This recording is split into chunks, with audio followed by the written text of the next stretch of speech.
Hello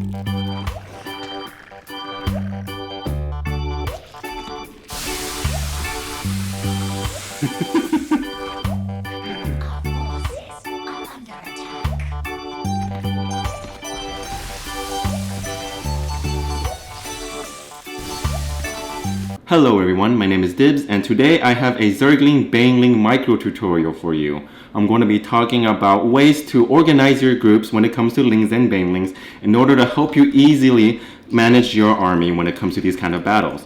I'm also going to give some certain tips and tricks so that you can actually, most of the time, get the better trade when it comes to your opponent in these kind of battles.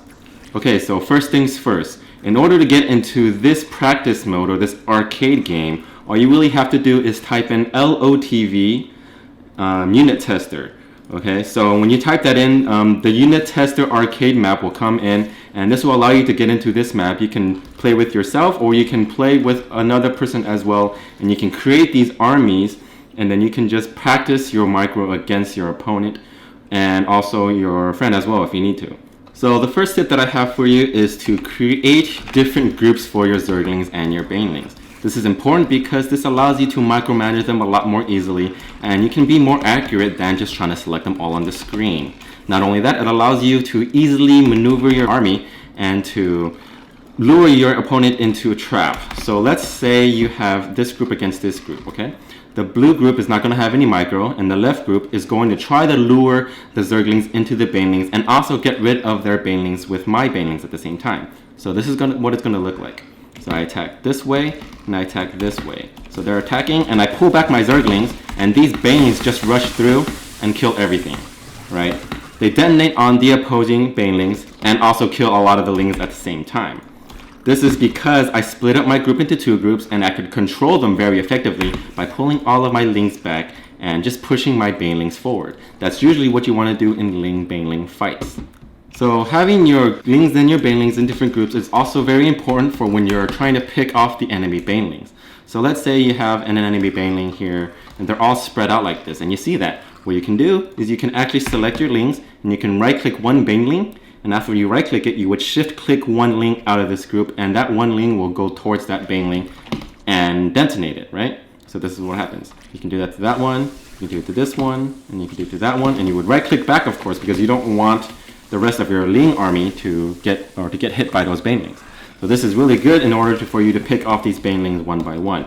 Or what you can do is you can just right-click on this group and send them one by one like that in that general direction. And if the opponent is not paying attention, each of his Banelings is going to just detonate all the Lings that you are sending one at a time, right? This is a very good strategy in order for you to get rid of some Banelings that are lying around against your opponent if they're not paying attention. So if your opponent is paying attention, you can still bait him into thinking that he's going to get a big Bane hit on your Lings. What you would do is you would right-click toward his Bane, and then you would shift-click one Ling so it looked like all of your Lings are going towards it, and then back away at the very last second.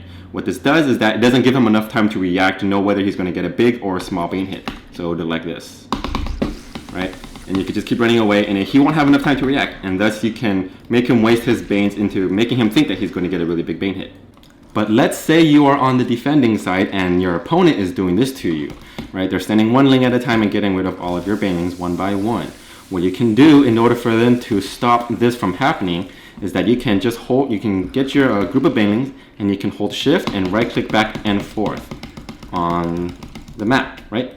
What this does is that it keeps your Zerglings or your Banelings moving back and forth, and they won't attack anything even if there's a Ling coming to attack it. So nothing will explode.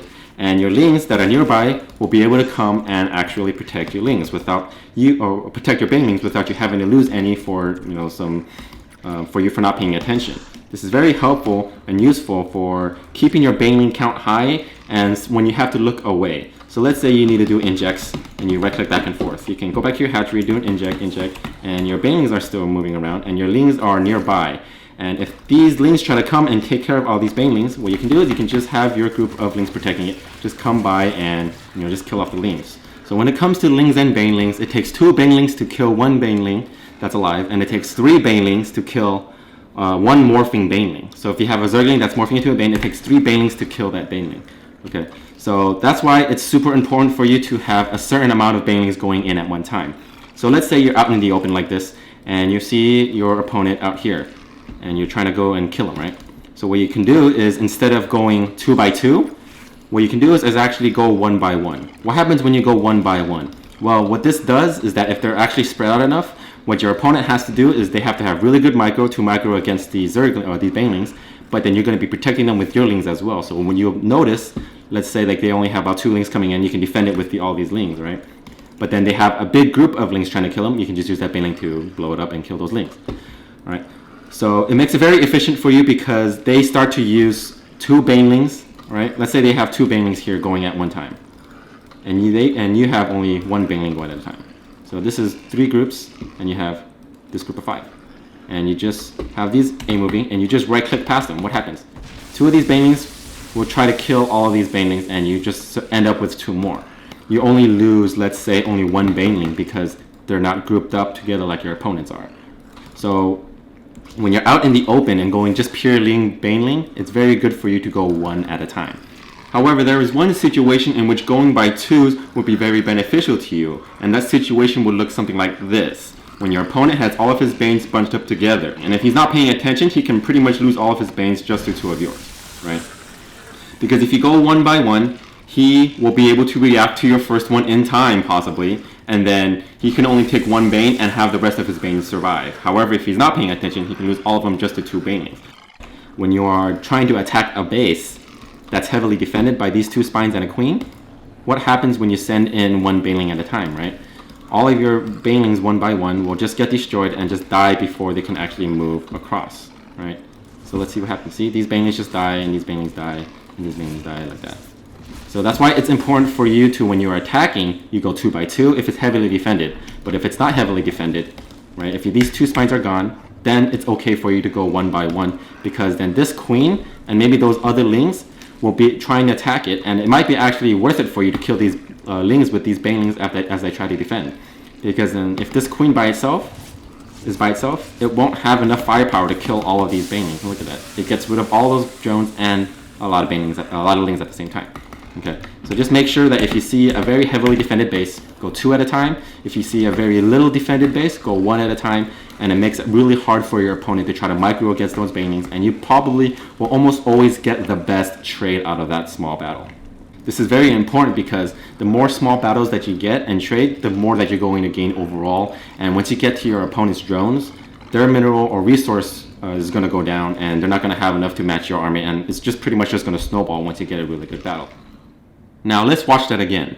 The reason why I have Banelings going on the top and also the bottom around the hatchery is that in case these drones try to run away in one direction, they're going to meet Banelings coming from the other direction. This means that the only way for the drones to effectively deal with the Banelings is to split.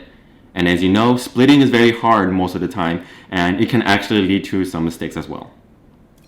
So let's say you want to pre-split your army and you're getting ready to attack and you want to save some time, right? So let's just do this. Let's create all these Banelings, and you want to go 1 at a time, right? Split, split. Oops, split, split, split, split, split, split, split, split, right? So what this does is that once they're all created, they automatically split, and boom, you can get ready and try to attack your enemy, right?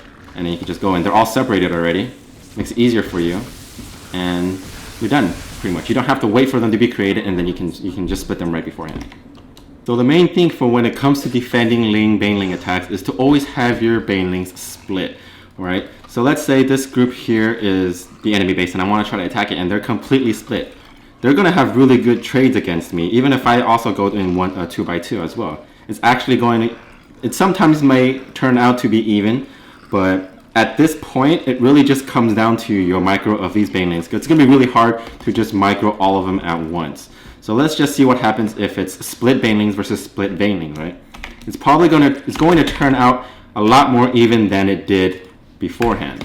So I'll try to split these, right? So these Banelings are doing a very good job of protecting their base, right? So they have all of these Banelings here still, and well, that's what happens. You end up with these Zerglings, but then you still have these spines, and you don't really have enough to be able to take out this base here.